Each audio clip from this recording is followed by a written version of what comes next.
Ladies and gentlemen, welcome to PuroRegal on the Slam Fam Wrestling Network. We haven't been on in a little while, but we are back and very blessed, very happy. Gary, you're back on with us this time. I had to do the best of the Super Junior preview without you. I think I did okay. I don't know. That was good. But how you been? What's going on? And all that. I'm doing okay. I had a couple medical things I needed to take care of, so hopefully I'm on the back end of that and back at it here. The one positive thing was that I had a lot of downtime, so I watched pretty much all of the Super Juniors and got to watch Dominion live, and so I can't really complain about that. Maybe I can get ill again and have time to watch the G1 completely through, but yeah. Yeah, can I schedule the surgery the day of give me 2 days before the G1 starts and then just give me a medical exemption for the entire tournament? Yes. I can go back to work on Monday. Let's see, this date here. That is how you should do that. I agree. Maybe I'll work on that. No, you got to see Dominion live due to a really weird work schedule that Sunday. I actually did not get to see Dominion until I think I finished the main event about 11:30 p.m. that night. I got off work immediately, came up drinking a Bang Energy while I'm driving home from work because I'm like, I got to be able to stay awake to watch this entire show in one sitting. So the one thing I've noticed so far, again, Dominion did not seem as long as it had in the past, and I gotta think at this point, this is part of the Harold May era of, we're still gonna have long shows, but we're not gonna be ridiculous. The era of the 5.5, 6 hour long ridiculous show, I think, may be a thing of the past. Obviously, one of the big things I noticed: no junior title match on the show. Tag title. Yeah, no junior tag title, because with Dominion, it was always like Wrestle Kingdom where you had every title on the show. Mm-hmm.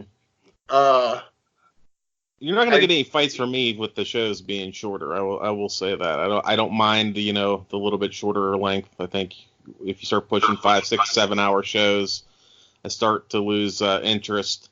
And I think those bigger matches that you have towards the end, especially the way New Japan kind of stacks their cards, I think has a negative impact on those. So you're not going to get any complaints out of me in regards to the shorter length.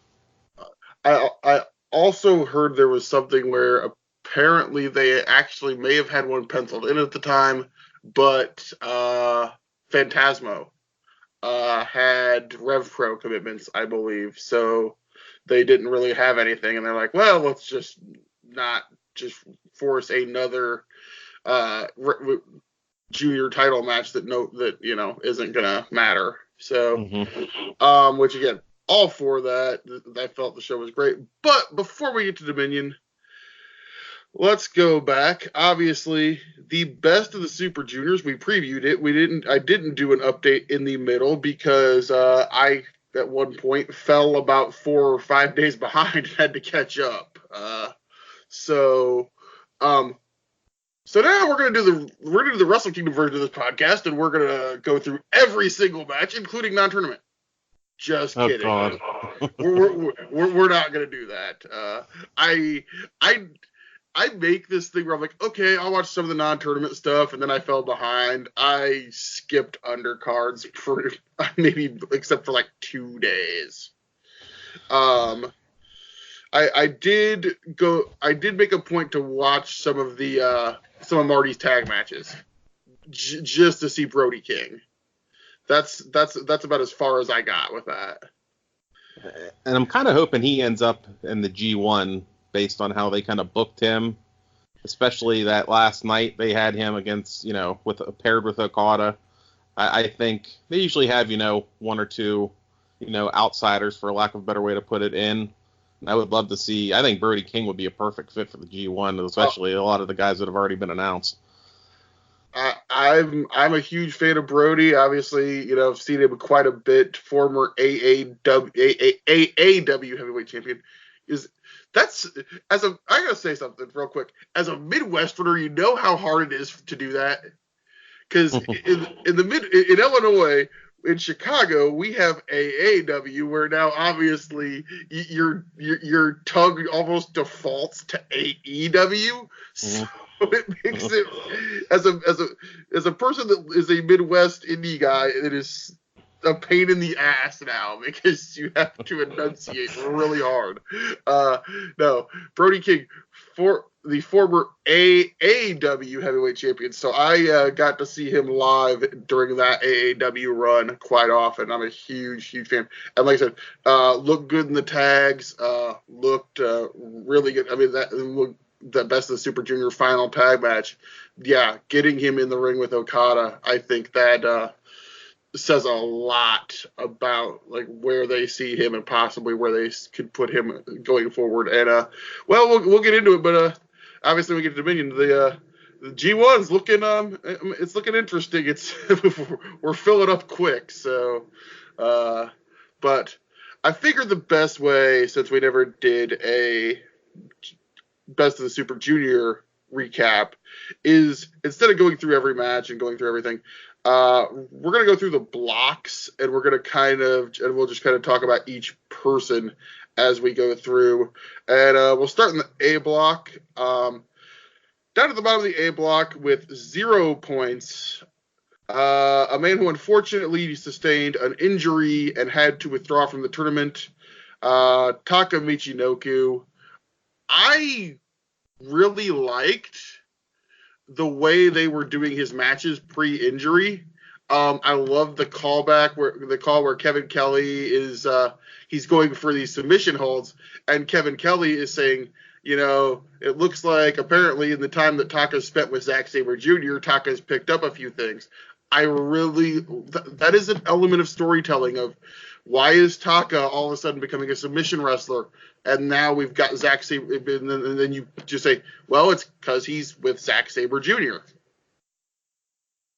Yeah, I agree, and I think that's why Kevin Kelly's one of the best announcers in the game right now. His storytelling, the way he's able to portray the story, especially to the American audience, and break that language barrier is fantastic. And I totally agree in regards to how they told Taka's story, and unfortunately it was cut short because of the injury.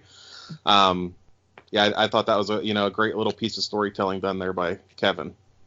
Yeah, and of course we'll never really know how much this block got rebooked, but you got to wonder, was there a potential going forward where he would have caught one of the contenders in a submission hold and got a win? But I mean, and like I said, I want to say 3 matches. It was the third match, I think, was when he got injured. So we only got him for a very short time in this tournament. Mm-hmm. Up next with a 2-7 record and 4 points, Tiger Mask. It's interesting to see because obviously last year they gave him that big run at the start and basically made him a contender. And it looked like they were going to do it again, and then it just kind of pittered out after the first couple shows. But and you gotta wonder, especially with a guy like Tiger Mask, when could this be the last go round for him? I mean, is he the only? God, am I right on my facts here? I know he won back to back, but I can't remember if he's the only one or if Liger ever did it too. I want to say Liger did it too, but I'm not 100% sure on that. Yeah, Tiger Mask, of course, and people forget, in the early 2000s, people looked at Tiger Mask not just as one of the best wrestlers in New Japan, they looked at him as one of the best wrestlers in the world. Mm-hmm. So, I mean, and he's been in the Tiger Mask gimmick longer than any incarnation of Tiger Mask, including Sayama. Obviously, longer than him, longer than Misawa, longer than Kanemoto, and now obviously, including the crazy story that at one point they were going to put Kushida in the Tiger Mask gimmick. Did you ever hear that? No. Yeah, one of the rumors was that at one point they had planned to put Kushida in the gimmick and decided not to. It's like, boy, does that change possible trajectories. Um, but I think you've got a guy. He's a veteran. You give him a few wins. He put your top guys over. I mean, and especially in a round robin tournament format like this, as we see in every year, you got to have pin eaters and guys that just go out there, have good matches, but they're not going to win a lot. And I think that was kind of where he was at here. And I really liked his match with Ishimori. I think it was night 11 or 12. I thought they had really great psychology in that. Ishimori needed to, have a win to stay alive in that match, and it really just felt like a legitimate sports competition. They were really trying to, battle it out, and I really enjoyed the psychology of that match. I would say that was probably my favorite Tiger Mask match of this run. So, yeah. Then we have at 3-6, Teton. I really liked his stuff here. Obviously, the match against Dragon Lee is going to stand out because they basically went out and had a straight up lucha libre style match. But I mean, he had a great match I thought he had a great match with Show. I thought his match with Gresham was really good. Quality stuff. Doesn't get a lot of wins, but I mean, he filled a spot and obviously you're trying to match up a little bit different styles when you do a tournament like this, and I think he filled his role. Yeah. Kevin Kelly was on a Wrestling Observer Online. It was a few nights after the tournament, and he kind of took a crap on Teton about his run in the tournament, basically insinuating that he felt like he was trying too hard to keep up with, the Ospreys and the Shingos in the tournament instead of wrestling his own style, which, I mean, I can see, but I would say probably my favorite match of his was probably night 9 against Dragon Lee. I thought that was probably, I kind of agree a little bit with Kevin in the sense that I felt like he had an up and down tournament. I felt like he either had a really strong matches or not so, great performances. But I do think that one with Dragon Lee kind of stood out that night. Yeah, the Dragon Lee match is definitely the one that stands out there for him. Then we had Yoshinobu Kanemaru come in also at 3-6. First thing I got to shout out, definitely by far the favorite, the Yoshinobu Kanemaru Marty Scurll match. Just those two just trying to out-heel, out-cheat, out-villain the other. The whiskey bottle drinks the whiskey. Marty pulls out the umbrella to block the whiskey shot. That probably popped me more than a lot of stuff in this tournament because it was just so like, okay, that's how you do comedy in professional wrestling, folks. You don't knock people over the head with it. Because the whiskey and then the umbrella with those, it happens, or that's just something that would happen organically, and it's like that's great stuff to me. Yeah, I totally agree. That's the one I kind of had marked for him. And yeah, I agree in the sense that if you're going to do comedy, it needs to be subtle. It needs to make sense. It needs to, go with the flow of, both characters. And I thought those two played off each other very well. And again, Kanemaru, a guy who may not score a lot of points, but I think he showed, and he's never going to be, getting matches for the junior heavyweight title. I think his ceiling at this point is being Despy's tag partner whenever Despy comes back. But he's a guy, I mean, obviously a veteran of over 20 years of experience, and still in great shape, still going out there, and I mean, still in this tournament, for these tournament formats, can put on really, really good matches and get him. And you also gotta have heels in there that are going to try to cheat, and maybe that cheating leads to a cheap pickup win. The count out victory over Show that he got. It's like you got to have a guy like that. And I think Kanemaru definitely filled that role very well. Mm-hmm. Up next with 8 points and a 4-5 record, our boy, the Octopus, Jonathan Gresham. Gary, he's your guy. You take the floor.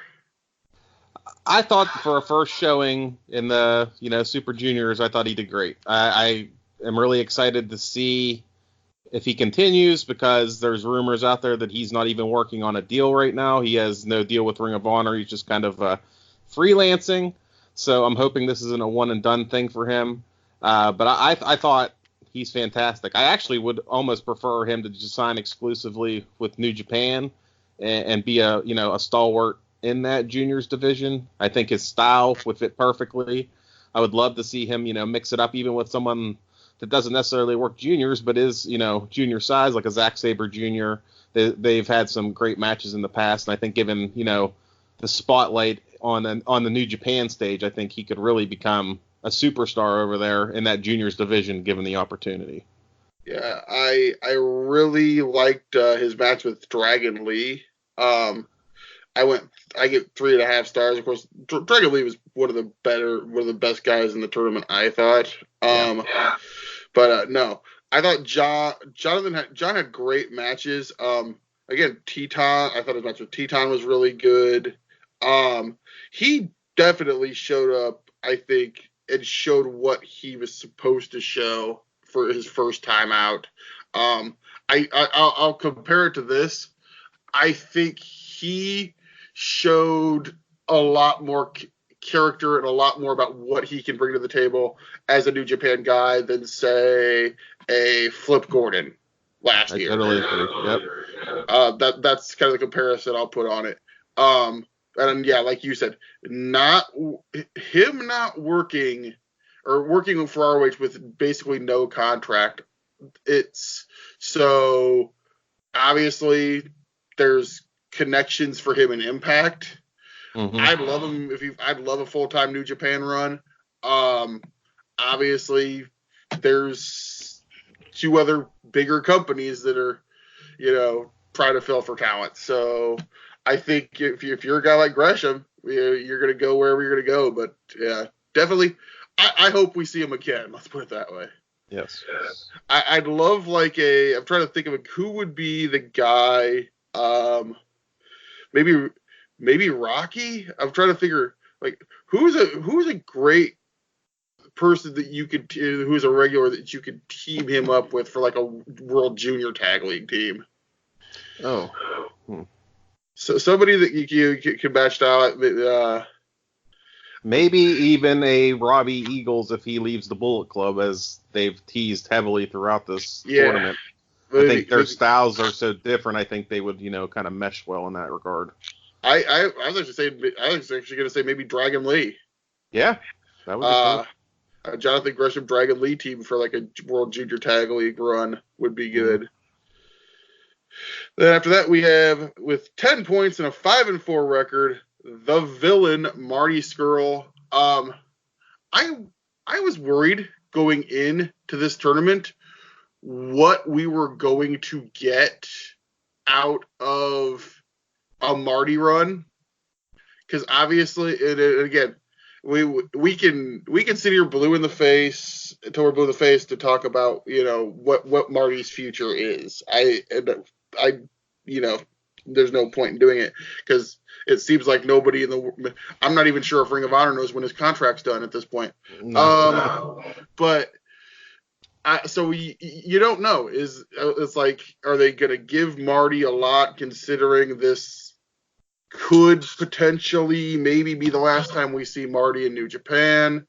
And they still said, nope, he's Marty. He's that crowd still. I mean, you saw it the second that Marty came out. There's the fans that got the masks on. They're doing the whoop whoop. So he's still, even though he hadn't been there since Wrestle Kingdom, that crowd still wanted to see Marty. So obviously they gave him a lot. Like I said, I loved the Kitamura match. I loved the match with Shingo. He had great matches up and down the block, except for the one match that I think we really have to talk about. Kaiji Ishimori. What the fuck was that? I have no clue, and I was kind of looking forward to that one. I thought that would be a solid matchup, and for whatever reason, it just did not click at all. Yeah, I've heard apparently there's some people rumoring online. Apparently there might be some heat between the two that goes back to Noah. Oh, really? Yeah, because people forget Marty and Zach were in Noah at one before they came to New Japan when Ishimori was the junior ace of Noah. So there is some talk that there may have been some heat going back to Noah, that maybe these two guys do not like each other, and that may have went into that match. And then obviously things went south, and Marty dropped Ishimori on his head, and yeah, I was expecting a lot out of that match, and then that match just got to a point where it became awkward and it became insanely long. Yeah. I mean, that would make a lot of sense, I guess. It's unfortunate that they would allow that to, cross over into their match. But if that's what's going on, then that makes perfect sense. And it's a real shame because I thought he had a really strong tournament. He had a great match with Dragon Lee. He had a great match with Sho. I really enjoyed that match. Yeah, and him and Ishimori should really have a strong match. So it's unfortunate that it turned out the way it did. Yeah, I mean, it happens. Up next, we had 14 points to 7-2 record. The IWGP Junior Heavyweight Champion Dragon Lee. Every time I watch Dragon Lee, it's the crazy thing of this guy is only 24. Mm-hmm. It's like this guy's only 24. He hasn't even peaked yet. It's like, and he's just that good. I think this Super Junior run was great. I think they got. Obviously, when you put the belt on a guy that's going to be in and out, you don't get as much of a run as you would from a guy that's a full timer. But I thought his junior heavyweight title run was good. Again, Dragon Lee is one of those guys for New Japan. You got to worry at 24 years old, and obviously with the I mean, if you're a body guy, Dragon Lee is a guy that you want to look at. He is put together. He is absolutely shredded for a junior heavyweight. And you got to wonder, is another company going to come knocking eventually, waving some big money? Yeah, I think it's just a matter of time. They get those two North American companies that are, throwing money at basically every decent talent that's out there, and you got to think he's on the radar with someone there. So, again, he's another guy I would like to see get a longer, extended New Japan run. I think he would really help fill out that juniors division, and he had an excellent tournament. We already talked about the match with Skrull. He had a match with Teton that I thought was probably Teton's best match in the tournament. He had a match with Shingo that was fantastic. Just super talented. I think he gets a little bit of heat because of the injury that happened with Hiromu, but I mean, accidents happen. I just think he's a fantastic talent. He had a really, really strong tournament. Any other year, he's probably in the final with a 7-2 record, but this is, was such a top-heavy year that he didn't happen to make it. But yeah, great tournament for him. And as we'll talk about here in a little bit, that match with Ospreay in the finals was, or at Dominion was fantastic. Yeah, people want to. I mean, obviously there's going to be a member of that family. You have to understand the move that he injured Hiromu with is a move that they had done countless times before. It wasn't like he said, "Hey, I'm going to do this move the first time I've never practiced it." They've done it in their other matches, and it was one of those things where unfortunately somebody just landed wrong. I mean, it happens in professional wrestling. That it sucks, but it does happen. And people that still want to crap on him for it, it's like, no, it's like he's a good worker who does good stuff. It's like, don't shit on a guy just because of that. But no, I thought he was really, really, really good here in this tournament. And obviously, wherever we're going down the line, obviously, well, the announcement, you got to think next time we'll probably see him, I'm going to guess, is going to be Super Jacob. Yeah, most likely. And possibly a favorite for that one. Then we have your top two, 7-2, 14 points. Your runner-up in the A block, Taiji Ishimori. This outside of the Marty match, everything else was as you would expect him to be. Yeah, he was the ace in Noah for a long time, junior ace in Noah, for a reason. He's supremely talented, and he had fantastic matches with pretty much just about everyone he faced except Marty. Yeah. The guy's supremely talented. I thought he was a dark horse of winning the whole thing until I saw, where they were going with Shingo. But yeah, just absolutely fantastic. He had injured his neck earlier in the tournament and still was putting on, fantastic matches. That match with Shingo in particular, I thought was just amazing, and they were able to, take that injury and play it into the story of the match.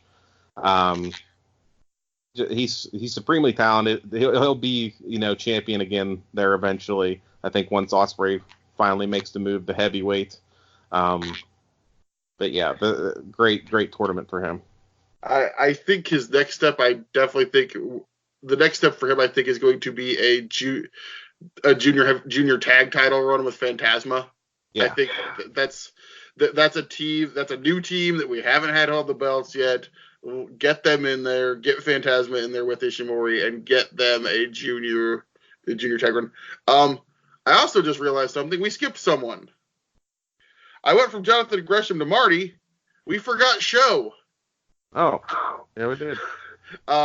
Who I thought I was honestly expecting maybe just a little more.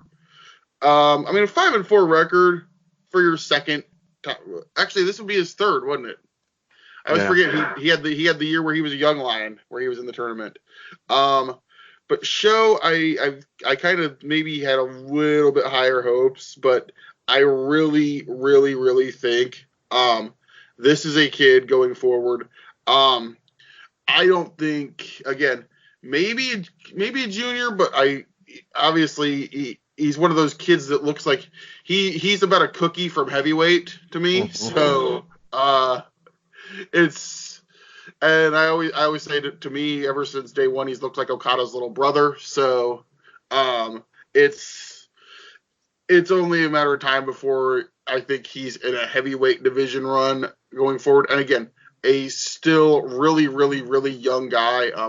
Obviously a very, very popular with the female audience fan base. So and people forget that some people forget in Japan, being popular with the female fan base is as much, if not more important than it is here in America, because you look at a Japanese wrestling crowd, especially like a Korakuen or anything like that, and there are considerably more females, I feel like, than you would see ratio than an American audience. So obviously guys like Show, they're gonna get their push because of not just because of that, but partially because of that. So, what did you think?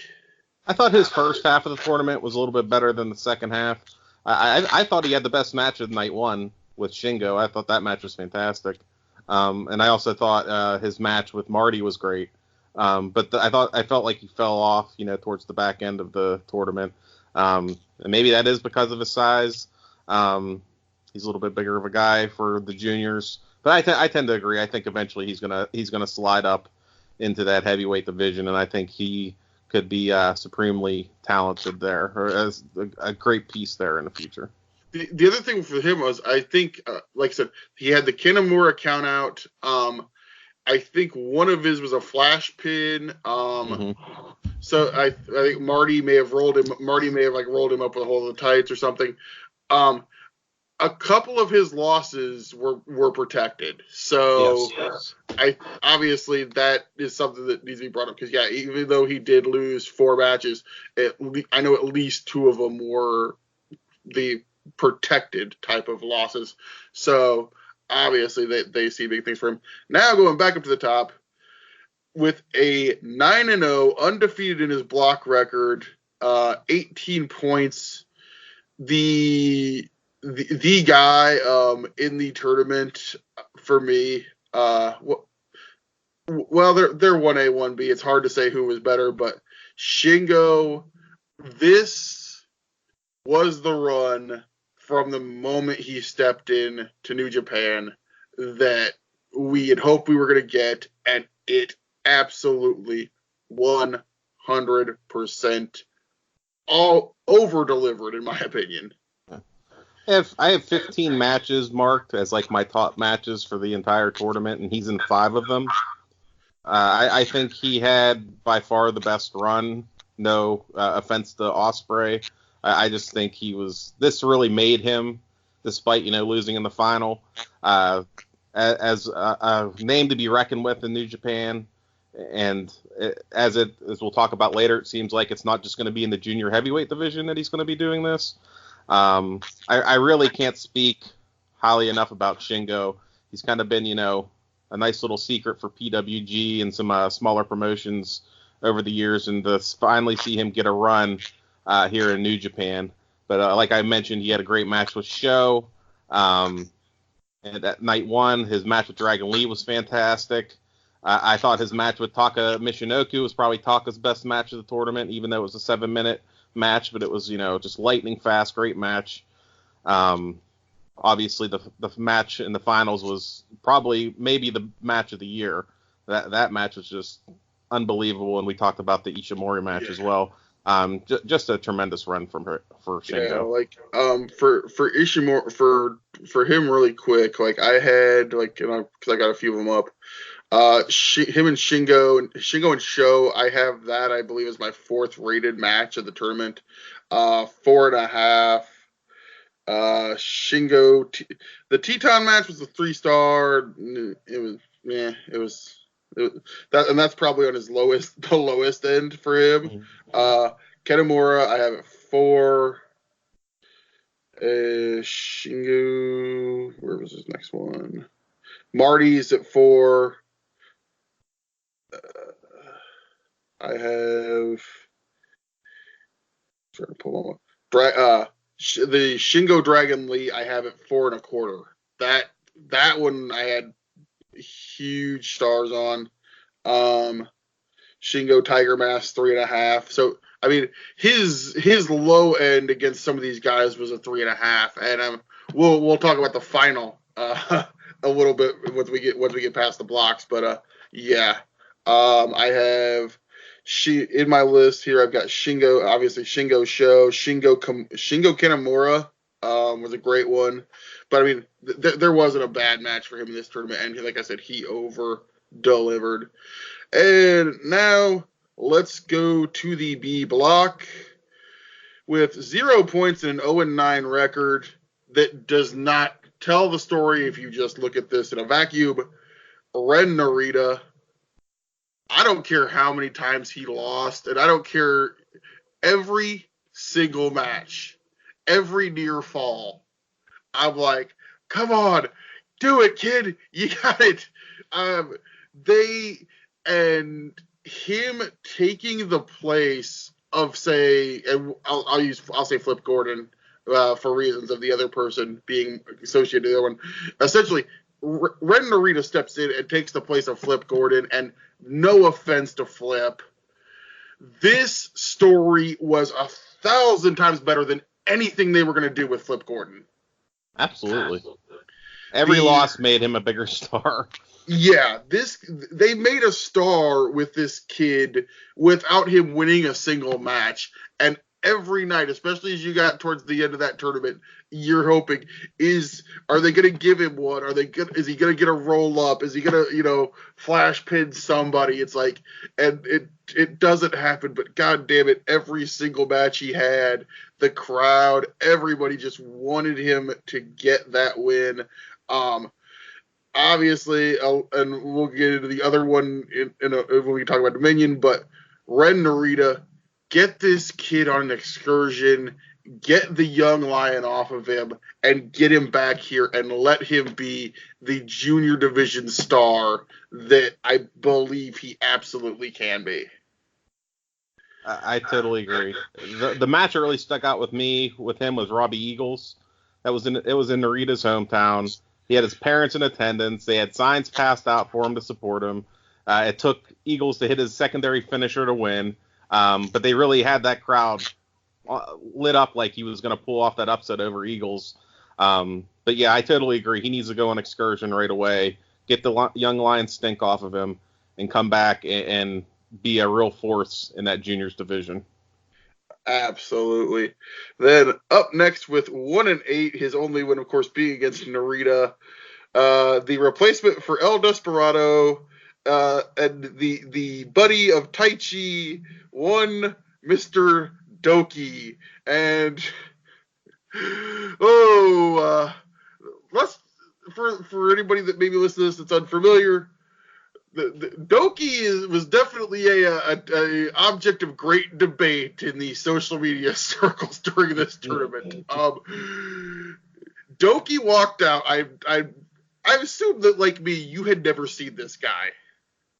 Yeah. I had no clue who the fuck he was. No, I had never really seen him or been exposed to him prior to this. And he walks out, and I'm like, he looks like a guy that you would find in some Mortal Kombat ripoff video game from 1998. Like one of those like companies that said, well, we got to make a Mortal Kombat game, so they make this character, and like, well, we got to have a ninja looking guy, so he's wearing MC Hammer pants and a like a Sub-Zero. It looks like a cross between MC Hammer and Glacier and Liu Kang. And his matches, obviously, not the best in-ring worker, but to his credit, and this is the funny thing, it took him a few nights to figure it out. It took him a few matches. But when they figured out that what he could bring to the table, essentially, he's a member of Suzuki Gun, just have him do Suzuki Gun stuff. Have him go throw people into walls. Have him beat people with kendo sticks. Have him do this. Once they actually did that with him, it was much, much better than what they had him doing early on. I thought Ospreay drug him to a pretty decent match. Well, later in the night, but that's Ospreay. I mean, Ospreay's fantastic, but yeah, old Dookie wasn't so too hot in this tournament at all. Yeah, and it's like when you're going in there and your name is Doki or Dookie and nobody knows who you are. It's like, let's be honest. Apparently, you're found by Taichi, and well, yeah. There you go. Although once again, coming later on in the show, I got some takes on Mr. Taichi, so just hold on to that one, kids. Up next, 3-6 record, Rocky Romero, and I will say it straight out right now, record be damned, Rocky Romero had my favorite match of this goddamn tournament. Yes, I'm assuming you're talking about ELP. Yes. Yeah. Not the best match, not my highest rated match of the tournament. They're different things.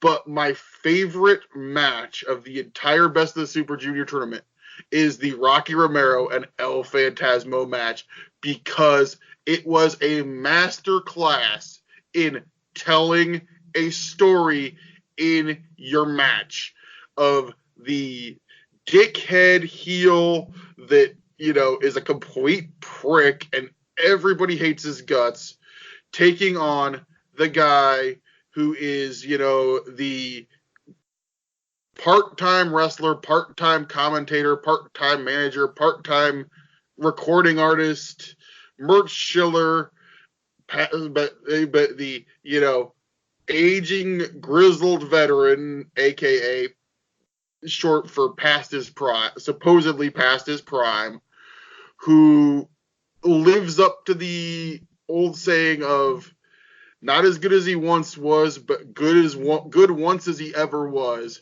And Rocky goes out and wrestles the match of his life against El Phantasmo. And and obviously, you can tell that Kevin and Rocky are pretty close in real life at this point, because Kevin Kelly was a masterclass in how you tell the story as and obviously, I'm a wrestling commentator myself. Kevin gave a masterful performance of, there comes a point in a story like this where the play-by-play commentator, who essentially is supposed to be, roughly neutral, Kevin abandons his, neutrality, and he's screaming and cheering for Rocky as he's commentating the match. And I mean, like I said, I can't put it over enough that this was a absolute thing of beauty, and I gave that match 5 stars. I agree. I think emotionally it was probably the best match of the tournament. I liken it to the Rhodes Brothers match at Double or Nothing, where it may have not been, technically the greatest match on that card, the best match on that card, but emotionally and psychologically and the story that they told made it the best match on that card. And as far as this tournament goes, I think it may have been my favorite match because of that. It was his first main event at Korakuen Hall. They went almost 30 minutes, and then he pulled the massive upset. Just a tremendous match. I really, really enjoyed this. If you're going to catch a match on this tournament, this would be one that I would steer you to go check out. Yeah, because as a flash kid with less than a minute to go, they were clearly steering us about the last 5 minute stretch that they were going to go the Broadway. Mm-hmm. That Rocky was going to be able to go the distance and then not pin him, and then all of a sudden roll up 1, 2, 3, Rocky gets the win. And I mean, Show and Yo come in and basically tackle him, and it's this great moment. Rocky Romero.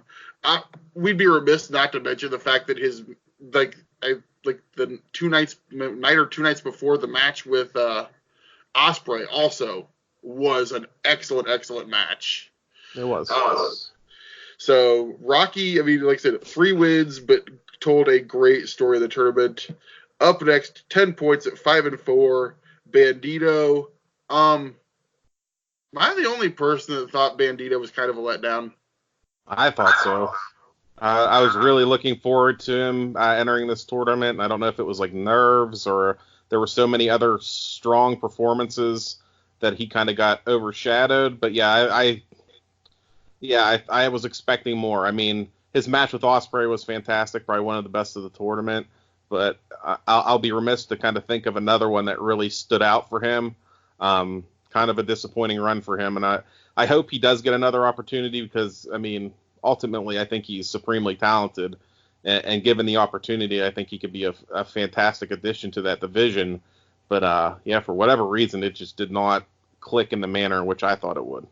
Yeah, we've seen him in Ring of Honor and various other places. We've seen him have matches that were better than a lot of what he showed during this tournament. And I almost wonder, was it like possibly? And again, I'm gonna compare it to somebody else. Was it like Flip Gordon last year? Was the length of time in Japan, the food differential? Because I know. I know he maybe had said something about the food as well, possibly having an issue. So a little disappointing than what I had hoped, and maybe he gets another shot. We'll see.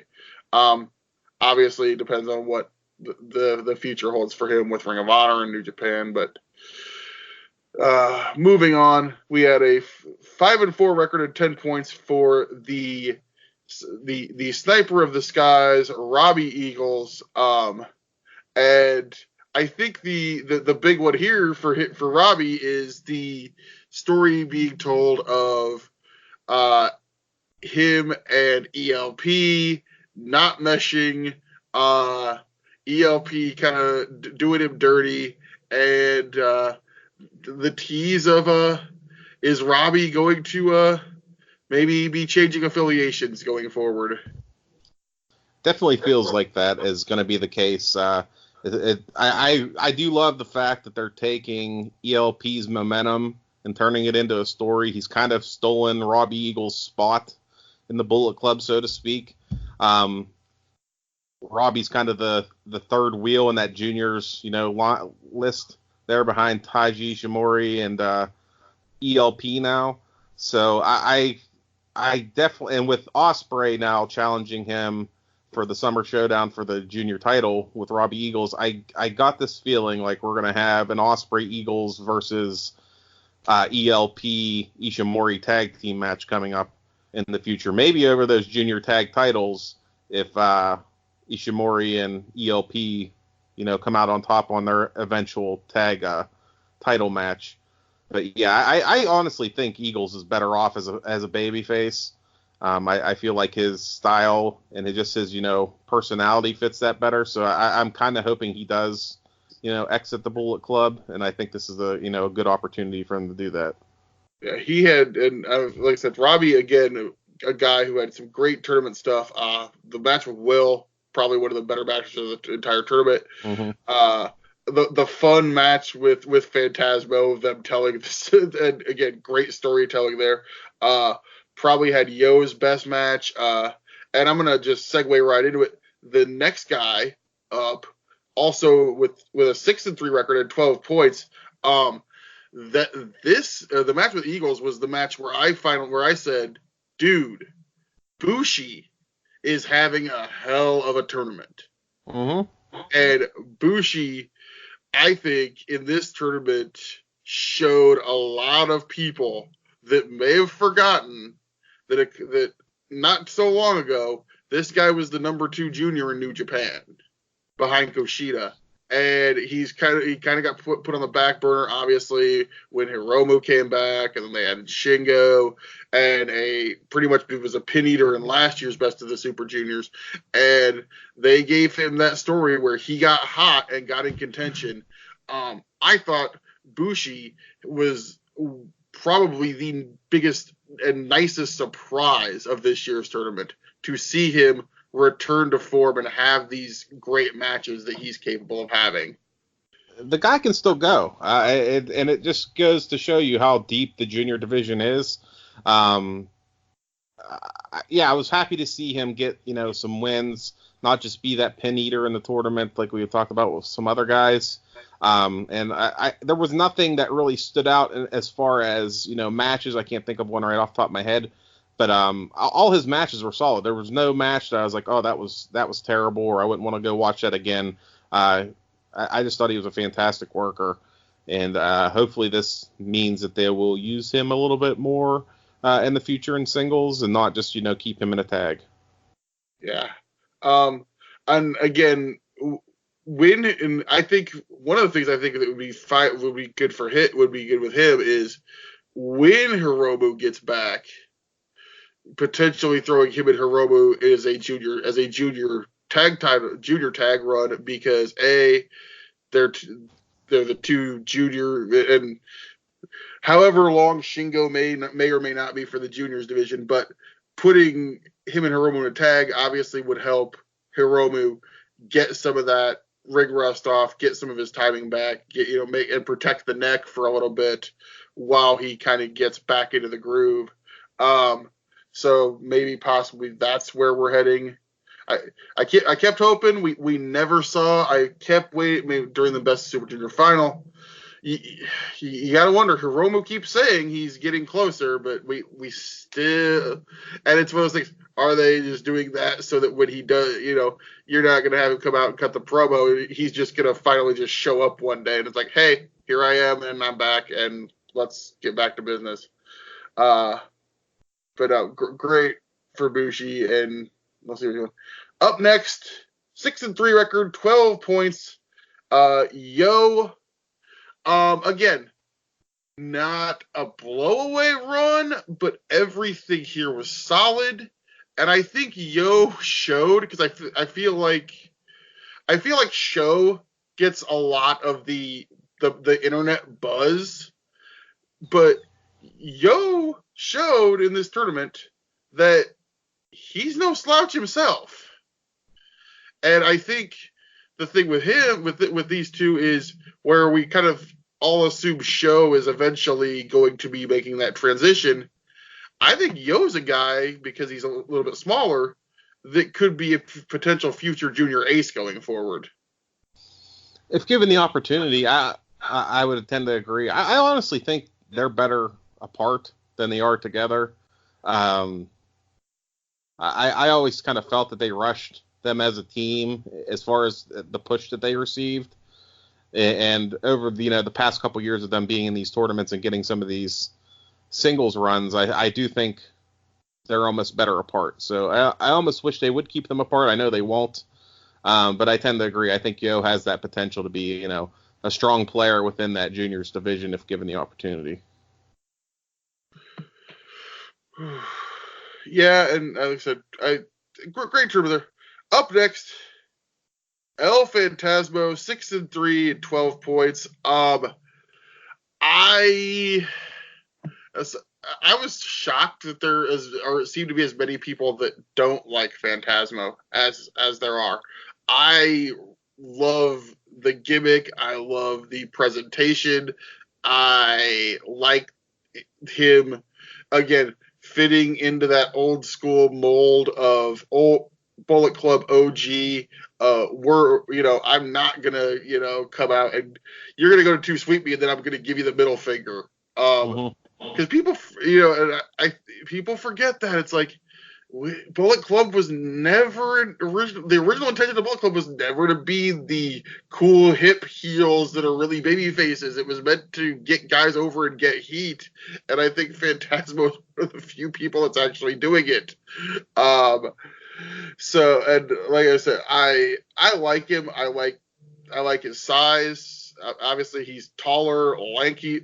Probably he's the tallest guy in the junior division. He's a taller, lankier guy. I thought the Cork and Hall match with Ospreay, they did some absolutely obviously the dives over the entranceways and all that were insane. This kid's super athletic. And I'll just say it. He's pinned Will Ospreay twice. Yeah. So I thought he had one of the better runs of the tournament, honestly. I thought he did a great job. They did a great job of building him up as a star here. I thought he had a great match with, again, we talked about the Rocky match. He had a fantastic match with Will Ospreay. He's beat him twice now.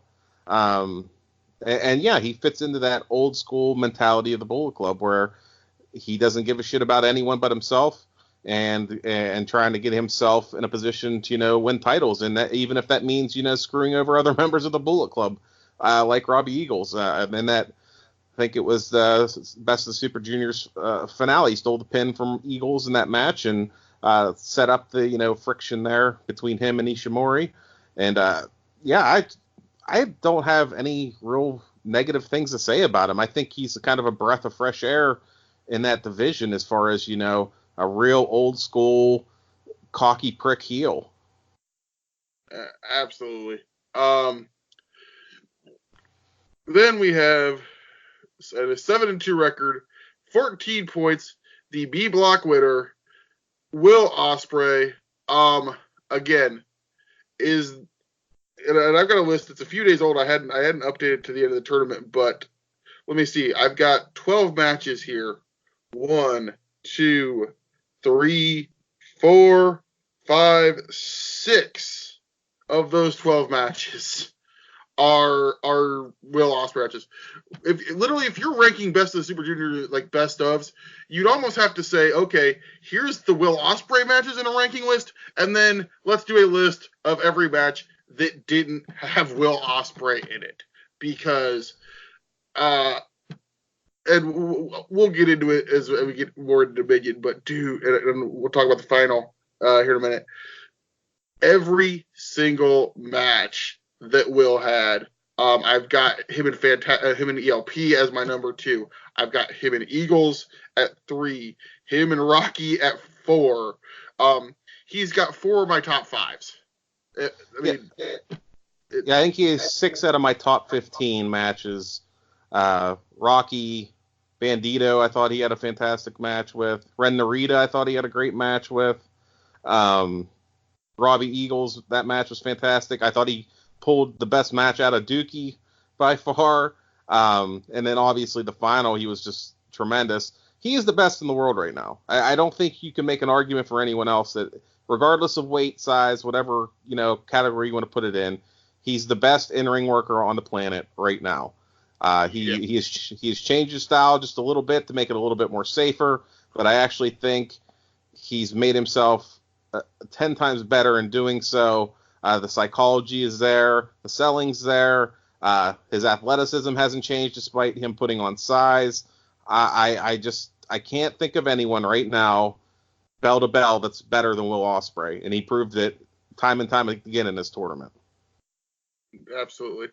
And then now let's just go through it. Again, I'm not going to go through every match on the Best of the Super Junior final. We already kind of touched on and this show. I mean, if you haven't seen it yet and you're pressed for time, I would say the last 4 matches, because I really, really enjoyed the Rocky Okada and Rocky versus Villain Enterprises. Like you said, that was a showcase for Brody. Then we got Tanahashi and Jay White. I obviously, you know what I'm about to say. Thank God New Japan knows how to book this crap, because it does not hurt Tanahashi one bit to take a loss, especially based on where I think he's heading next.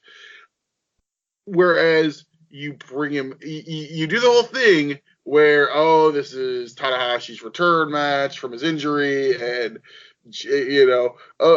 conventional logic tells you, they're just going to have him win, and then Jay White comes out in completely classic Jay White dickhead heel, immediately just starts dismantling the arm that he had surgery on, and is just working it over the entire match, works it over to the point where, it's useless, and Jay White gets the victory here. Jay White, who now looks even more like evil Jay White from the Mirror Universe, with the black hair and now the beard and the goatee. We've covered on this show that I pretty much am the leader of the Jay White hype train. So I loved this match. I gave it 4. I gave it 4 stars. Right there with the rest of Grapple at 3.9. This was the way it should have been, right? Yeah, he needed this win. He really did after losing the title. I felt like his momentum really kind of dropped off over the last month or so, and having a big, decisive win over Tanahashi in the manner in which he did, where he just dissected that arm and just, really just crippled Tanahashi throughout that match. I think this was really, really needed for him, and he came out looking like $1 million. Absolutely. Then we get to the next match, the U.S. title match. Before we even talk about the match, let's say the one thing of this tournament that I loved, the nights where they had the all block matches, Juice doing commentary was great. And Juice is such, obviously you can tell if you ever watch the backstage promos that this is a kid that was trained under Dusty Rhodes in how to cut promos, and obviously brings that personality to his commentary run with Kevin Kelly. I thought he was excellent. He was funny. He was funny when he needed to be. He was, obviously smart in the analytics. And then obviously that gave you a chance to continue the storyline of the Death Rider vignettes that, boy, was I wrong, by the way. I, like everyone else, had assumed it was Chris Brooks. And then the last night before the reveal, when Juice, the night before where he walks out, and then when he cuts the promo and he says, "I figured it out. I know who you are. I am not the same person that I was when you knew me." And I'm like, wait a minute. And I'm like, it's one of those things where it gets in the back of my head, and I'm like, no, it's not possible. And then, yep, we get the reveal. We all got duped. It wasn't Chris Brooks. It wasn't whoever else. It's fucking Jon Moxley. Which was awesome. I mean, he had me fooled too. They purposely put, red herrings in the video. Shout out to Sick Nick Mondo, who made these videos. He made which was awesome. That popped me. 2003 me popped big time when I heard Sick Nick Mondo made these. 2019 and Sick Nick Mondo right now is one of the most important guys in wrestling because he made these Moxley vignettes that have made Moxley the hottest guy in the world. Yeah, it's tremendous. I really enjoyed this match too. It was just completely different from anything else that was on the card. I liked Moxley's entrance. I liked the music. I liked just the whole package there, and just the viciousness that he brought out in this character that was missing for his entire WWE run. What really made him before he got to the WWE was his ability to talk and his just vileness in the ring, just how violent he was. And this match was the epitome of that. Just the stiff punches and elbows and trying to bust him open hard way the entire match. It was just vicious. I really enjoyed this match. I think both guys came out looking way better than they did when they first entered this match. Juice in particular, I think, looks like a huge baby face now. And I don't think this loss hurts him at all. And I think it's going to, send him on a trajectory in New Japan that he was not going to hit with his previous iteration of this character. No, this match was absolutely, I called this beautiful brutality.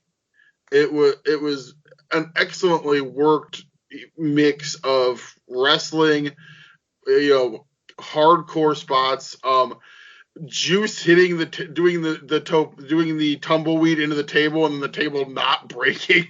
Yeah. I went, oh, frick, that sucks. No, this was the best Juice Robinson match I've ever seen by far, and he's had some good ones, in his G1 runs, stuff like, obviously, when he pinned Kenny Omega, but this shows you, that Ricky Morton, Dusty Rhodes, old school territory, fight from underneath babyface that Juice can be. I loved him coming out. He had the hat on, then he takes the hat off, and you see the haircut, the dreads are gone. And I think he looks way better with the short hair. Me too. Have you ever see his early career, Afro Juice Robinson? No. When he was starting out, when he was just training, he actually trained with some of my friends. Juice had an afro. It was pretty big. No, obviously I love this match. I went 4 1/4 on it. Just a great way to present Juice and the absolute, home run debut that Moxley needed here. Because I've got friends who literally said, it's Dean Ambrose, and even when he was going to AEW, it's like, yeah, it's Dean Ambrose, and is he really going to be that good? And then he comes out here, and I get a text message from one of the guys who says, he goes, "Yep, I'm sold now. This isn't Dean Ambrose." I'm like, I told you that this wasn't Dean Ambrose. This is something entirely different, and you're going to just have your mind blown by what he's actually capable of doing. And we'll see going forward. But then we have the best of the Super Junior final, Shingo versus Will Ospreay. Gary, agree with me. You're going to have a hard time topping this as match of the year. I think so. Just utterly incredible what these two could do. I don't think the G1's going to have anything that's going to match this. I don't think really anything anywhere in the world is going to match this the rest of the year. Probably two of the best in the world right now at their top, top of their game, and just a showcase for both guys. They both look fantastic. There were several times in that match where I thought Shingo was going to take it. Several times in that match where I thought Ospreay was going to take it. Eventually, Ospreay did. I don't think the loss hurt Shingo at all. I think if you're going to have him be in the G1, which seems to be the case, this would be a good time for him to lose that losing streak instead of some just random G1 match. I don't think they could have ended this tournament any better than they did with these two. It was a tremendous, tremendous match. Yeah, absolutely. This, I was expecting big things. This surpasses my expectations, and like I said, you're going to see great stuff in the G1. You're going to see great stuff at King of Pro. You're going to see great stuff on NXT takeovers and All Out and Fyter Fest and Fight for the Fallen, and maybe AJ Styles and Seth Rollins and Kofi Kingston. Great stuff on WWE main roster. I don't think you're going to find a match that's going to be better than what these two guys just did. And we're now that we've talked about the best of the Super Junior tournament, we went from possibly the best match of the year to another big show 3 days later, New Japan Dominion from Osaka Joe Hall. Probably, the Tokyo Dome is special because it's the Tokyo Dome. Osaka Joe Hall, I think, has the best crowd that New Japan brings out every year. Mm-hmm. They're loud, they're vocal, they're not the stereotypical golf clap, Japanese audience that you get. No, this crowd lets you know what they like and what they don't like. And as we'll see going forward, especially when we talk about the main event, it sounds like there were some pretty strong reactions. Yeah. But opening match, we had a nice little fun one. We had Shota Umino. I don't know what he did to make everyone in the office angry. They decided to feed him to Jon Moxley. I think this was a really good way to get Moxley over. Obviously, you just had the match with Juice. You haven't got there. They only went a few minutes. Moxley wins the glorified squash. Shota gets a couple hope spots, but this puts over what Moxley can do. And then Moxley grabs the microphone, talks about being from Cleveland, Ohio, which apparently confused some of the crowd because Ohio is actually hello in Japan, in Japanese.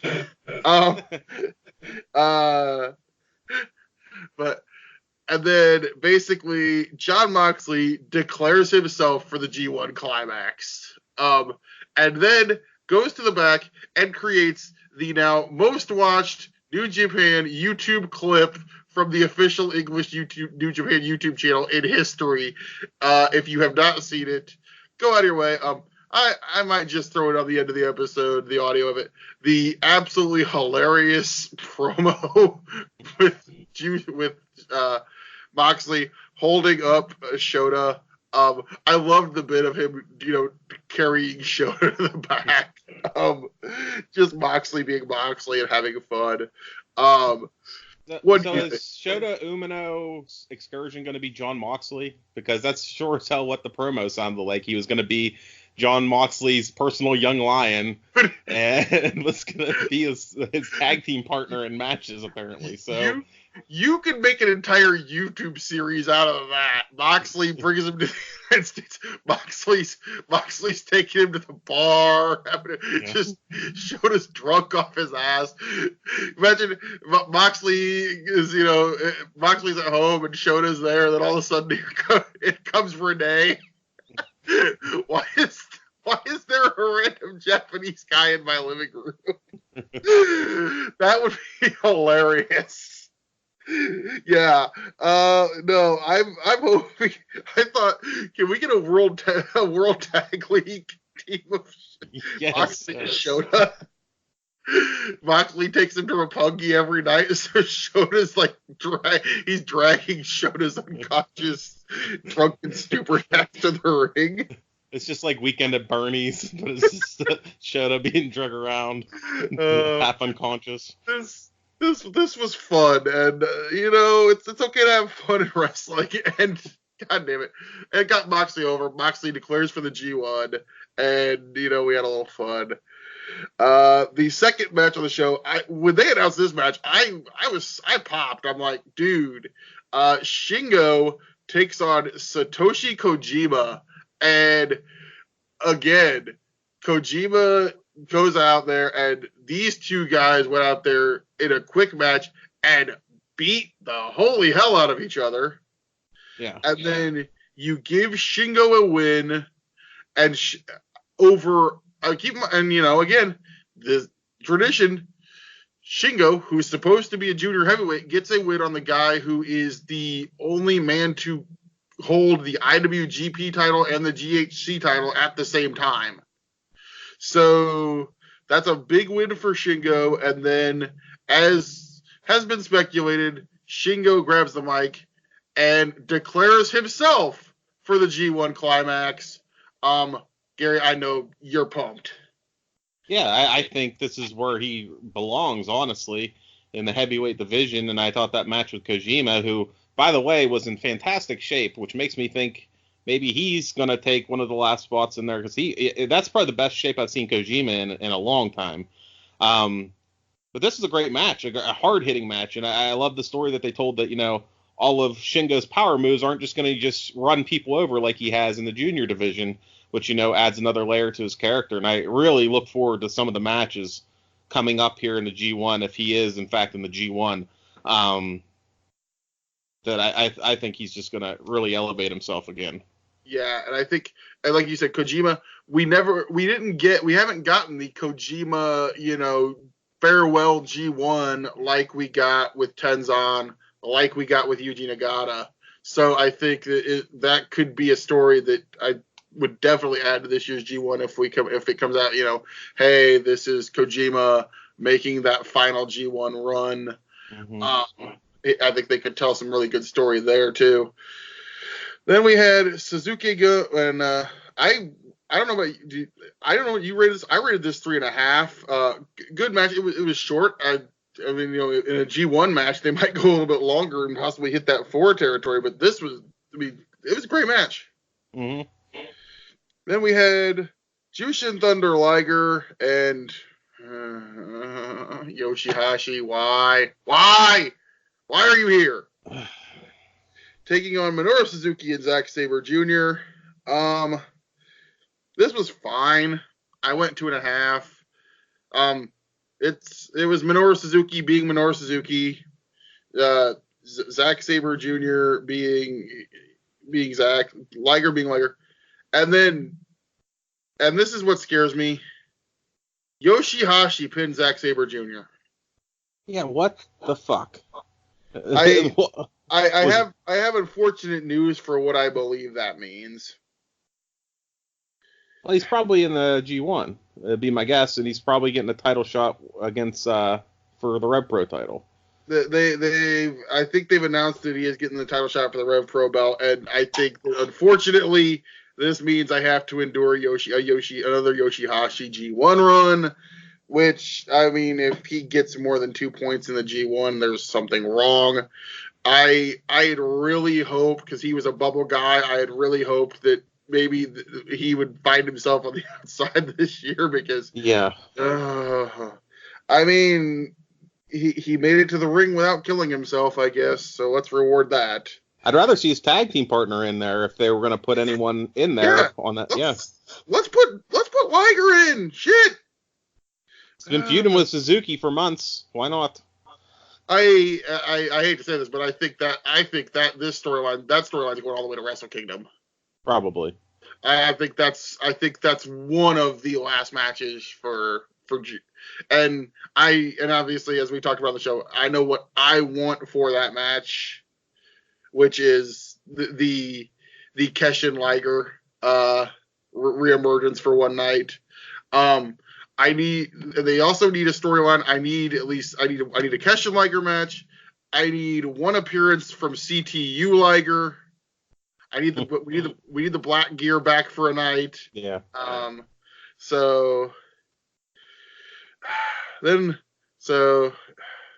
God. Now, my head's still wrapping itself around Yoshihashi pinning Zack Sabre Jr. That is the stuff. And then laying him out. He laid him out at the end. That's the stuff. Bro, that's the stuff my nightmares are made of when it comes to wrestling. Yoshihashi pinning Zack Sabre Jr. It's almost as bad as Baron Corbin getting title shot after title shot in the WWE. Thank God we didn't pull the trigger on that one.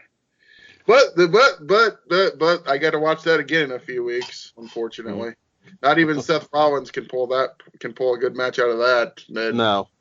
And keep in mind, this is me that just said that has said that. Up next, moving on from Yoshihashi. God damn it. The Bullet Club, Chase Owens, Jay White, and Taiji Ishimori taking on Hiroshi Tanahashi, Juice Robinson, Ryusuke Taguchi. Again, it's fine. I went 2.5 stars. Tanahashi got a win. Yay.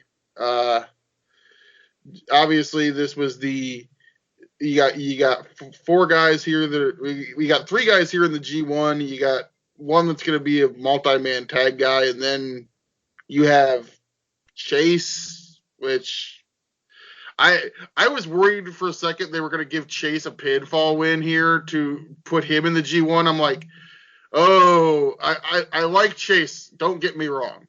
Chase has had some good matches, and he's actually a decent worker and seems like a really good guy. I don't think Chase Owens is G1 level type talent. No. There's much better guys you could go get than Chase Owens. We'll get into the tag match. We'll talk about the tag division here in a minute. You got anything you want to add on that one? No, it was just kind of there as a time filler. Then we have Taichi, the never openweight champion, taking on Tomohiro Ishii. And get ready, folks. Here it is. This is the best match of Taichi's career. Oh, yeah. Easily. I loved this match. Taichi showed that he can go when he needs to go. I actually tweeted out as he's coming to the ring, I'm like, the only good thing about Taichi is Ame. Yeah. I can't remember her full name. But no, this match surprised the hell out of me. Ishii, Taichi took a beat. First off, kudos to him because Ishii beat the piss out of him. This was Tomohiro Ishii never open weight title Tomohiro Ishii match. Where I'm just gonna punch you, kick you, beat the piss out of you for God knows how long. Taichi came back with it. Great stuff. I gave this match 4 stars. Yeah, I really enjoyed this match. I thought this was by far Taichi's best match that I've ever seen. Ishii really drug it out of him, I thought. And I'm really glad they put the title on Ishii. I don't think Taichi needs a title belt. I could do without the 5-minute entrance for Taichi. I mean, it's getting to Undertaker levels with, the song and him taking all his gear off and taking 45 minutes to get to the ring. But other than that, hard-hitting match. Taichi looked great. It really, probably earned himself a spot in the G1. I think he's going to find himself in there. And if this is the Taichi that shows up for that, I'm perfectly okay with that. Yeah, absolutely. And like I said, if we can get this Taichi every night in the G1, I have no qualms, absolutely, with him being in here. Then we have the IWGP Heavyweight Tag Team Championships. Los Ingobernables de Japón, Evil and Sonata versus the Gorillas of Destiny, Tama Tonga and Tangaloa. This was a match, and it was a match that we've seen many times, and it's a match that I don't ever want to see again because I'm sick of watching it. Because at this point, it feels like there are two tag teams in the IWGP Heavyweight Tag Team Title Division. Because there is. Oh, God. I can't even really think of one outside of these two. And I didn't even think it was that bad of a match. I kind of liked the finish. I thought it was a pretty athletic way of, Tama transitioning out of the Magic Killer and rolling him up and using the tights. I thought the finish was good. I'm tired of seeing these two teams wrestle each other. I honestly think they need to just merge these two titles, the junior tags and the heavyweight tags, and merge the divisions, because I think that division could be interesting. I think the Gorillas of Destiny and Evil and Sonata could have some great matches with some of those junior tag teams that we've talked about, and would elevate these belts. But it's just it's super thin. The division just crazy thin. And in the post-match press conference, Tama Tonga had mentioned that they pretty much issued an open challenge to any team to come and wrestle them. And I honestly think that's a shoot for the sense of there's no other teams in the division right now that they can face unless they continue to fight these guys.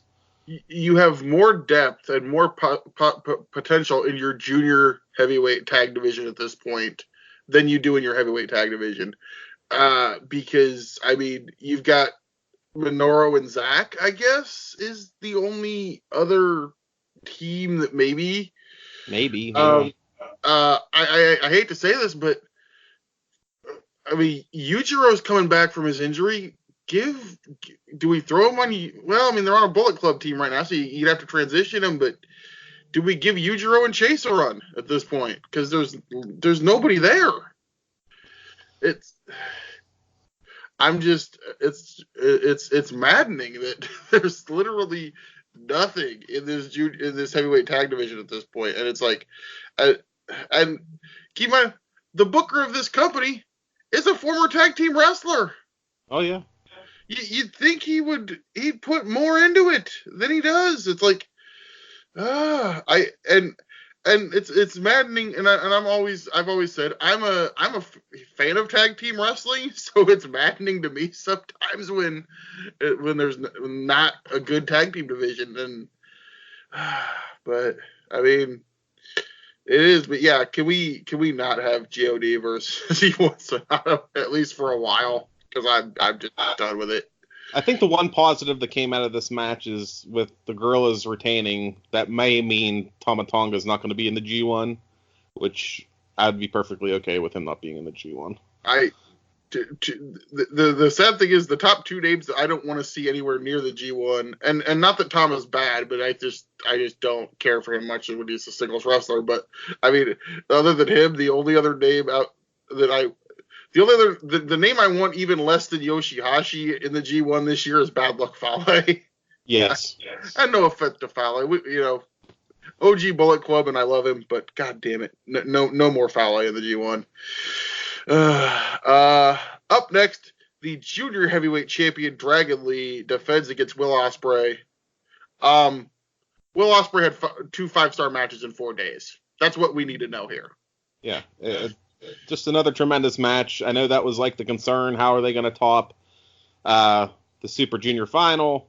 I don't necessarily know if they topped it, but they definitely a 5-star level quality match between these two. They're both fantastic, both super young. The finish was fantastic. Ospreay's just amazing right now. Best guy in the world. There were multiple sequences in this match where it's like, how are these guys moving this fast? Mm-hmm. And they're moving. It's not just moving fast. It's they're moving fast, and they're hitting moves and sequences of moves with completely crisp, no sloppiness, and it's just chaining into the next sequence, and these are two guys at the top of their game, and like you said, did they top the other one? No, but they made this match different enough where it felt equally as good as the other one. Like I said Will had two 5-star matches in 4 days. You said it earlier, I'll say it again. Will Ospreay is the best wrestler on the planet in 2019. Nobody is delivering the quality that he is delivering every single time he steps in the ring. I tweeted out after this match my bold prediction of within the next couple of years, Jay White and Will Ospreay will have the first all Gaijin main event in the Tokyo Dome. That is a Wrestle Kingdom main event potential match.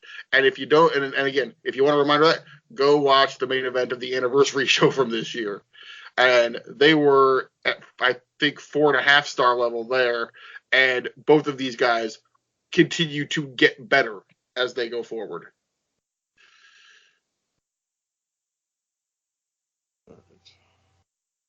You still with me? Yeah, I hear you. Okay. No, I totally agree. I think Ospreay, it's just a matter of time before he's the heavyweight champion and is main eventing the Tokyo Dome without a doubt. And him and Jay White, I think, would be fantastic. Yeah. He's one of the things Will did say after the Best of the Super Junior tournament, he announced that he is moving to Japan. So I think that says a lot for what he sees as his future in New Japan, for what New Japan sees in him. And yeah, I firmly believe Will is only a couple years away, possibly, from being the IWGP Heavyweight Champion. He's that good, that exceptional level of a talent. Mm-hmm. And I'll say this, just real quick, because I know there's people out there, you'll see a lot of scuttlebutt online. There's people that will bash on Ospreay and not like him for things that he has said and done in the past. And I will tell you, yes, unfortunately, Will occasionally doesn't filter some of the things that he puts on social media, and he said some stupid shit in the past, and I'll be honest, he's probably going to do it again at some point, because it's Will's Will, and that's how he is. But you know what? At the end of the day, it doesn't matter to New Japan, it doesn't matter to the fan base, and it doesn't matter to the fact that this kid is the best wrestler on the planet, whether you personally like him, whether you don't, whether you want to trash on him or trash on whoever his significant other is, which I think there's a lot of that too, unfortunately, in the fan base. But no, this guy, nobody's delivering the matches right now that Will is. So get used to it, buckle up, get ready. Will was in his post-match press conference also declared himself for the G1, and like we've said, if Will is in the G1, no doubt about it, there is, in every fan ballot, voting, Wrestling Observer, whatever, Will Ospreay, with the type of quality matches that he will be capable of having against guys like Tanahashi, Okada, whoever, Naito, in the G1, there is no way to me that this guy doesn't win Wrestler of the Year. No, not a chance. Up next, the IWGP Intercontinental title match, Kota Ibushi versus Tetsuya Naito. This match was great. It was brutal, and I'm going to assume that by this point, any person that would listen to this podcast has probably seen the clip of Kota Ibushi almost breaking his neck. Holy shit. They got to stop with this. I mean, they really do. I mean, it's getting to the point where it's uncomfortable to watch. One of them's gonna end up dead. That's more or less what's gonna happen. There's only so much you can do to protect yourself on spots like that, and there's already rumors out that Ibushi lost some vision from this match. It's becoming too much. These guys are way too talented, way too young to be cutting their career short like this. It was a great match, but it's getting to the point where it's uncomfortable.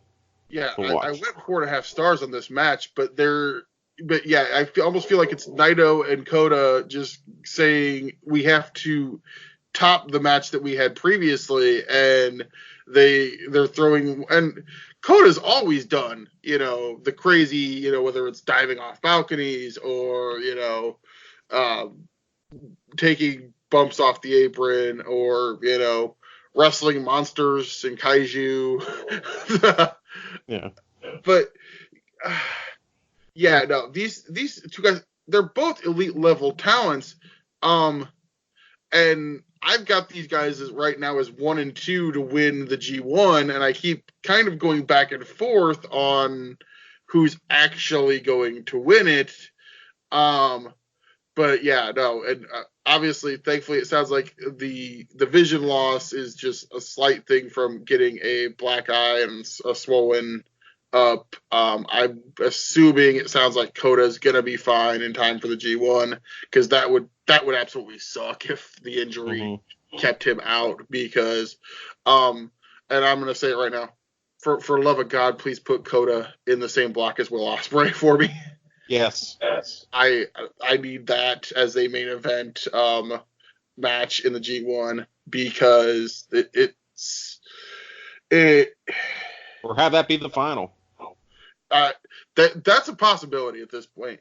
Well, we'll kind of close off with a little bit of a cap on we'll kind of close that out at the end with a little bit of, as I like to say, a little bit too early G1 prediction.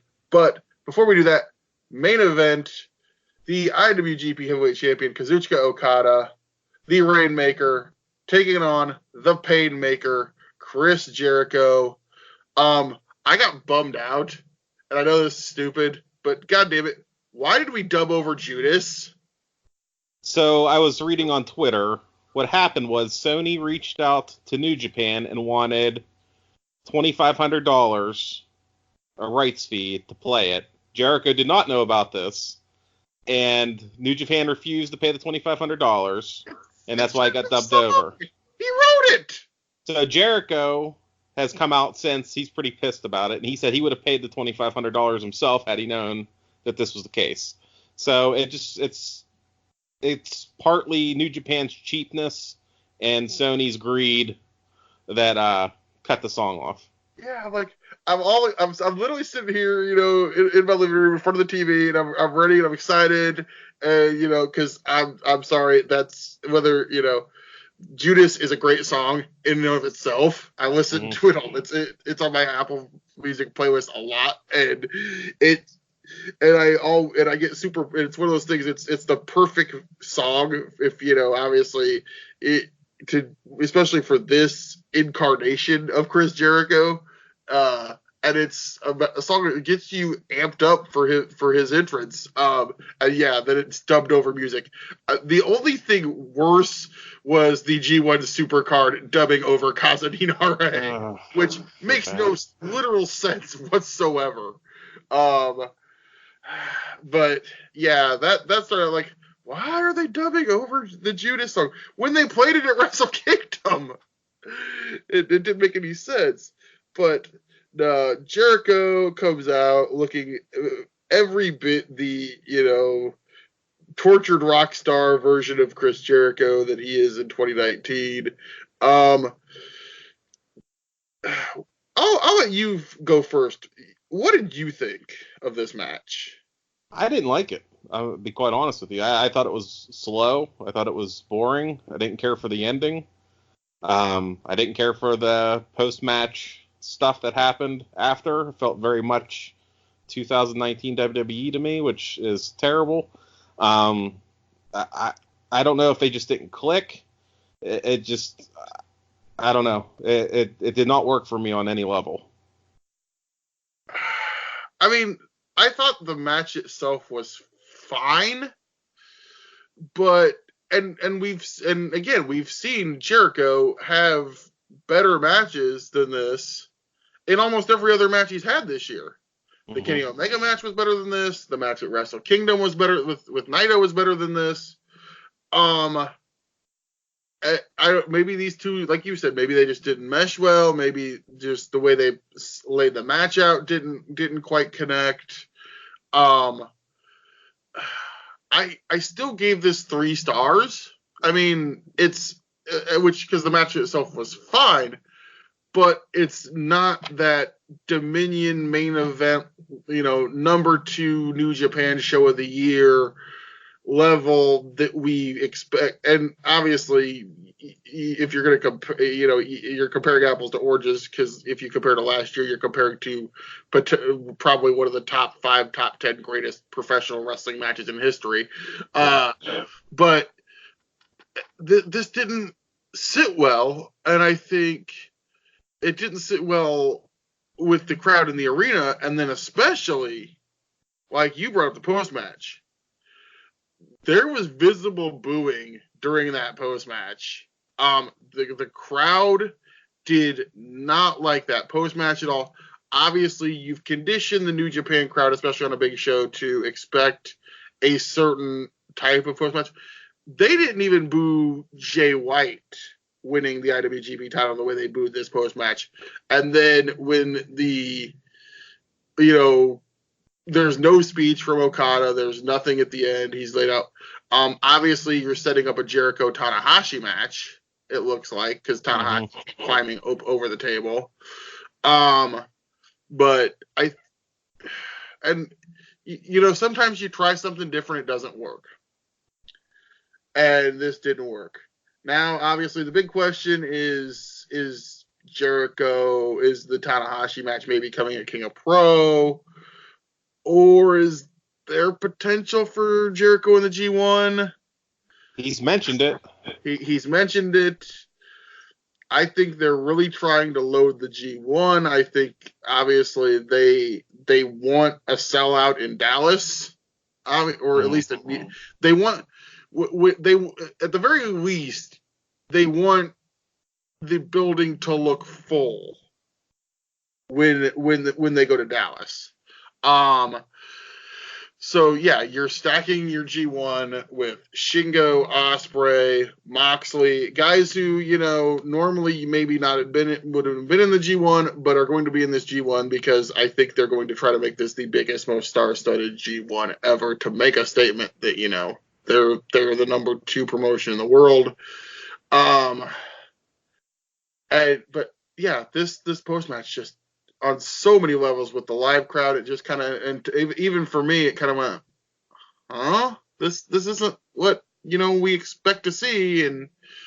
But again, sometimes, not everything in wrestling is going to be 5 stars. Oh, no. And, not every Okada, we've come to expect that Okada match is going to be 4.5 to 5 stars. And in this case, it wasn't. Not that the match was bad by any stretch of the imagination, because it wasn't, but I feel this just wasn't what you expect from a Dominion main event. Especially, and you'd had 2 matches beforehand that were 4 to 5 star level, depending on what your opinion is. But it's just an underwhelming performance. Not that it was bad, but kind of a weird way to end the night. I thought the Tanahashi piece was weird too, because he was out there doing commentary and he let Jericho beat the snot out of Okada for a long time before he even interjected himself, which I thought was really bizarre. And then the whole thing with the putting the money down your trunks and throwing it in the can, I don't know. It just didn't feel like it fit what New Japan has done for so many years. And I guess it's good to try things outside the box, but it just felt very WWE to me, which they should not be WWE at all. Leave that stuff for the North American companies to do. It just did not hit, and it definitely didn't hit with that live audience. They were not happy. Yes. But anyway, so now we turn our attention. Obviously, we've got Kizuna Road. We've got the Australian shows. But I think everything kind of points now G1, where we're looking at Moxley, we're looking at Will, Shingo, obviously your Tanahashis, your Okadas. Is Hiroki Goto going to show up for the G1? I don't know. Goto not scheduled on any of the tour on the Kizuna Road coming up, and nobody talking about that. And I think that I'm surprised that's not more of a story than it's become. And it's starting to become a story now of people saying, "Wait a minute, where's Goto? Why isn't he here?"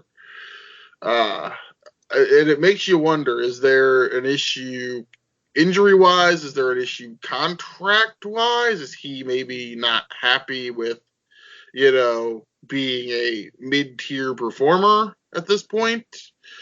It'll be interesting to see if we get anything, because I do think it's starting to pick up some steam now with people wanting to know what the deal is there. But so, and we've already gone way long, so we're not. I don't think we're gonna go. I'm not gonna have us go through Kizuna Road and all that. Because there are some title matches. We'll do a little recap as we because I'm sure we'll be back on here at some point during the Kizuna Road show. I'm gonna guess we will finally get our G1 blocks. This weekend is the report. They're supposed to come out this weekend. So we will be back before the start of the G1 with a full preview for that. Just a little bit of news. The return. What did you think about the news of the return of the Super J Cup in America? I'm cool with that. I wish it was closer to me so I could go see it, but yeah, I'm down for that. Jushin Liger over here is, that's a win for me. I like seeing him. That was awesome to see him live in New York. So if I can figure out a way to see him live again before he retires, that would be cool. I know my friend Miss Amanda Jane is absolutely over the moon that it's going to be on the West Coast, because she is ecstatic. It's like Spokane, Washington. I'm like, yeah, that just seems like a randomly weird spot. I know I know our buddy Doug Ritter is very unhappy that they did not put it back in Nashville. I think. And there was a lot of eye rolling. It's like, oh, it's a Super J Cup. There's no way it can be as bad as the one from about 3 years ago. I mean, you had guys from Gurren Thai Mask. You had a guy named Tamato. Well, Taichi won't be in it. That's going to eliminate a big hole. So that was the first time I saw Taichi. Auspicious debut. But no, I think you look at what they can do with the Super J Cup, where you could have New Japan, Ring of Honor, CMLL, and Rev Pro sending people into it. I think there is no doubt in my mind you can come up with 16 or 24 guys. You can do more things. You can do 24 easily that can make this a hell of a tournament. So I'm excited to see it, but obviously, like we talked about, there's a lot of guys proclaimed for G1. Gary, I'm going to put you on the spot right now. Give me your way too early G1 prediction right now. Where are you sitting? So I think it'll be Ibushi and Ospreay winning their blocks, and I think Ibushi wins the G1. Yeah, I had been thinking Naito forever. Mm-hmm. And then over the last few months, it kind of dawned on me. It's like, Ibushi signs a long-term contract. They're doing 2 nights, and they want to sell it out. The biggest match for that Japanese fan base they can make is Kota Ibushi versus Kazuchika Okada. I agree. And I think I've kind of talked myself into the Kota Ibushi is winning the G1 argument. So my other prediction is that if Naito wins the G1, the matchup that Ibushi will have at one of the Tokyo Dome shows will be Kenny Omega. I knew exactly where you were going with that. Yeah. That is your if Naito wins, they're pulling Kenny back in for one night. That's my and I'm right there with you on that too. But like I said, Kizuna Road this weekend. We will hopefully, at the very least, if we don't get block announcements, at least give us talent announcements. And then when we get as soon as we get talent and blocks, I will start doing my due diligence of the paper and pen and figuring out how this is going to work. I'm going to channel my mind into Gato's mind and see where he is taking it. Trust me, watching me try to figure out the booking of the G1 beforehand is probably quite entertaining. I'm assuming it would be entertaining on some level to watch because I'm sure my ears start smoking at some points. Thinking, how in the fuck does Gato figure this out? But I'm, like I said, looking forward to see where we're at. Everybody, enjoy everything New Japan. Enjoy wrestling, period. Whether, obviously, if you're listening to this, I assume you like New Japan, or you really like listening to me, which I don't think anybody likes listening to me for an hour and 45 minutes. So, Gary, you got anything you want to plug? Ringside Chat. Come chit-chat with us over there on Facebook. I think we're up almost to 650 members now, so a lot of varying opinions and personalities over there. Come over and make fun of WWE with us. My favorite place, my favorite place to like I said, Ringside Chat was the perfect place because it gives me a place on social media to funnel most of my over the top crazy wrestling memes and various other discussions. Obviously, follow on Twitter if you're not already following the show. We are at PuroRegal Pod, which pretty much you will find our announcements of when we have a show, and probably retweets of me and my various New Japan-esque Twitter thoughts. Follow me on Twitter at SCWRegal444 if you want to hear me not just talk about New Japan, if you want to hear me talk about all things pro wrestling, and if you especially want to hear me bitch about WWE, you can go back and read my 29 tweet thread of my live tweet of WWE Super Showdown. God. Which, wow. Well, thankfully, this is a New Japan show. We don't have to talk about that. If you want to hear me talk about Super Showdown, you can go listen to Off the Chest of Timothy Regal at Off the Chest TR on Twitter, where it is myself and the 7-star mind, Alex McCarthy. And I started this week's episode with a 25-minute promo on the entire show of Super Showdown. I will say that it's probably some of the best audio gold that the Off the Chest podcast has ever produced. But we will see you guys again in a few weeks for a G1 preview, probably review a little Kizuna Road and various other things. Until then, see you guys later.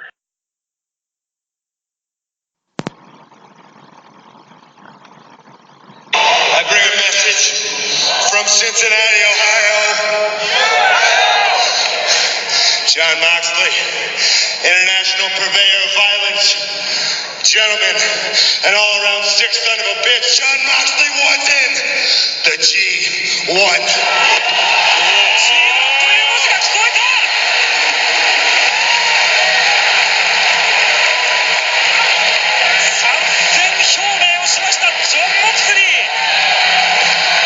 マジっすか。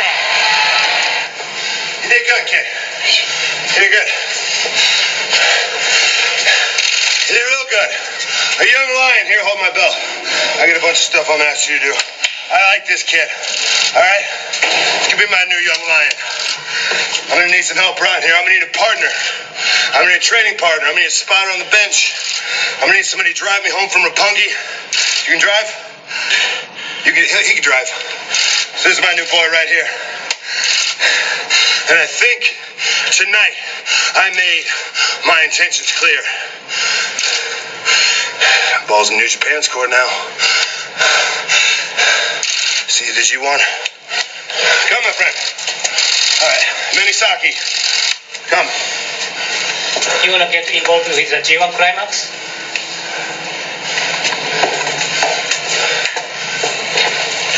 Well, you heard me. You know? I speak the language of violence, but I'm also pretty good with words. Do you understand me? I want in the G1. Are you down again? Get up. Come on, buddy. All right.